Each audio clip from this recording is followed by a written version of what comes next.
capsule de Claudia, capsule bouquinée. Je vous parle de titres de livres. Je vous parle d'abord des livres Shafak avec L'île aux arbres disparus, nouveau titre chez Flammarion. Donc, traduction en français de ce livre-là de l'écrivaine turque la plus lue dans le monde. Elif Shafak, il faut le dire, elle écrit en anglais et en turc. Donc là, ça a été super bien traduit. La narration est effectuée par un figuier, ça peut paraître bizarre, un arbre qui prend la parole, mais c'est super bien fait, c'est tout léger, tout délicat, et ça montre aussi l'importance que cette écrivaine-là accorde à l'environnement, l'inquiétude qu'elle a envers la crise environnementale, l'importance qu'elle accorde aux arbres aussi.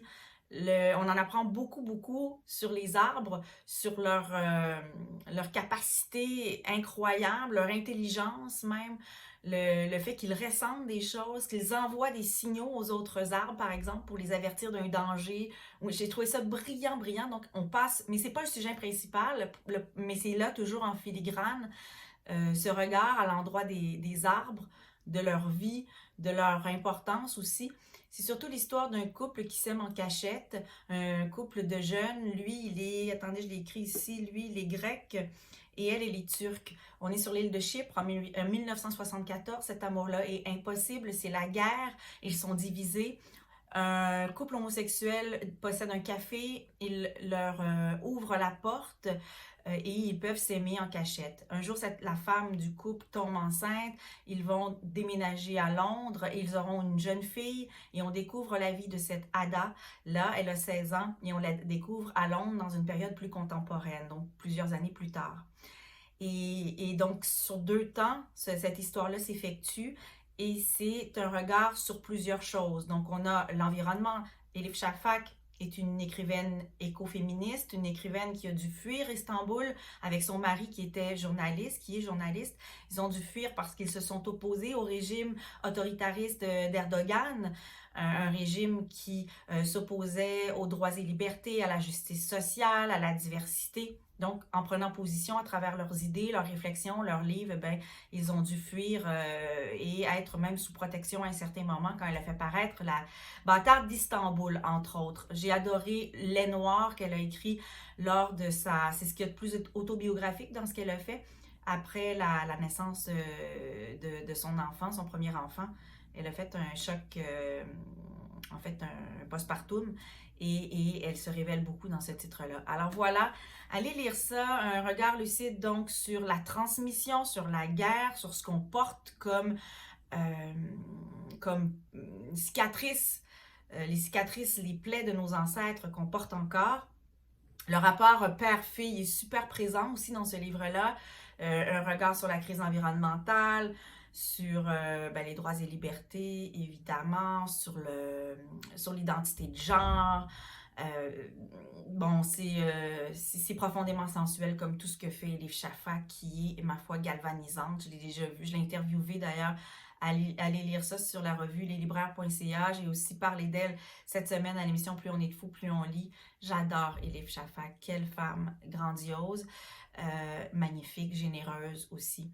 Donc, je vous conseille de ça. Puis, allez découvrir sa plume si ce n'est pas déjà fait. Alors, voilà pour ça. Je ne pouvais pas passer sous silence les livres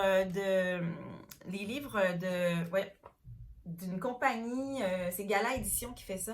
Alors, c'est plein de livres avec Tidoc. Tidoc, c'est comme un petit docteur.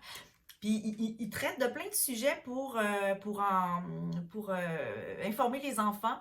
Mais on informe les adultes dans un même temps au sujet de, c'est quoi une carie, c'est quoi une otite, c'est quoi une fracture, le rhume, la grippe, c'est quoi un TDAH, c'est quoi la constipation, c'est le fun, hein? C'est quoi une dépression, l'aérophagie, une verrue plantaire, bon appétit. Donc, on parle de ça dans ces petits livres-là, tout cute, la collection Tidoc. Et c'est chapeauté, entre autres, en tout cas pour s'assurer du contenu puis de la véracité des informations par nul autre que Dr. Caroline Quach, qu'on connaît tellement bien maintenant. Alors voilà pour cette collection-là. Et aussi, je tenais à vous parler du livre À mon retour de la poésie d'Élise Turcotte, que j'aime, que j'admire profondément, cette grande écrivaine québécoise, grande poète aussi. Là, je voulais vous lire un extrait d'un poème. En fait, je voulais vous lire un poème, puis je le cherche.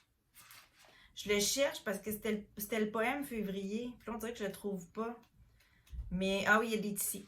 OK, Élise Gravel, elle se surpasse ici, c'est de toute beauté. Regardez la couverture.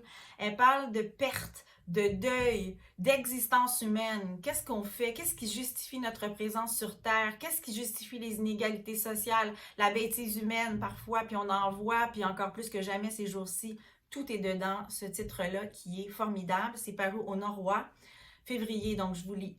Cela dure depuis des années, et pourtant, où sommes-nous? Dans le silence des souliers, des habits, des débris de maisons tombés sur le sol, loin de la pluie des enfants poussières, presque invisibles sous les nuages chimiques. Ici, devant le grand vide, sur un lit de plastique, je dérive telle une planète à la fin de sa vie. C'est ça, Élise Turcotte. Voilà, allez vous chercher ça aux éditions Le Norrois, de toute beauté. Et pourquoi pas, petit éloge de la gratitude ici que mes enfants ont barbouillé, hein, parce qu'on vit dans une maison d'enfants qui barbouille. Aux éditions Les Pérégrines. Moi, c'est de Olympia Alberti. Je vous conseille ce livre-là parce que ça me comme... Je me questionne sur la gratitude, puis je me rends compte à quel point c'est vraiment vivifiant, réénergisant d'avoir de la gratitude, puis d'aller la chercher en soi, cette gratitude-là, de trouver le chemin pour l'éveiller. Bon, je ne veux pas tomber dans la psychopop, mais ce livre-là n'est pas dans la psychopop. Va pas là, justement, on n'est pas là-dedans. Puis, de toute façon, c'est pas grave, mais c'est juste que j'avais envie de vous partager, en bref, le contenu de ces réflexions-là sur la gratitude. Parfois, quand ça va super mal, ben, j'ai l'impression qu'on retourne dans la gratitude, puis on a, disons, pour quelques heures, un surplus d'énergie. Alors voilà, ça peut faire du bien pour bien du monde. Je vous embrasse. À bientôt. Faites de très belles lectures. On se retrouve très, très vite. Puis allez lire mes collègues sur avenue.ca, avenue avec un S. Bye!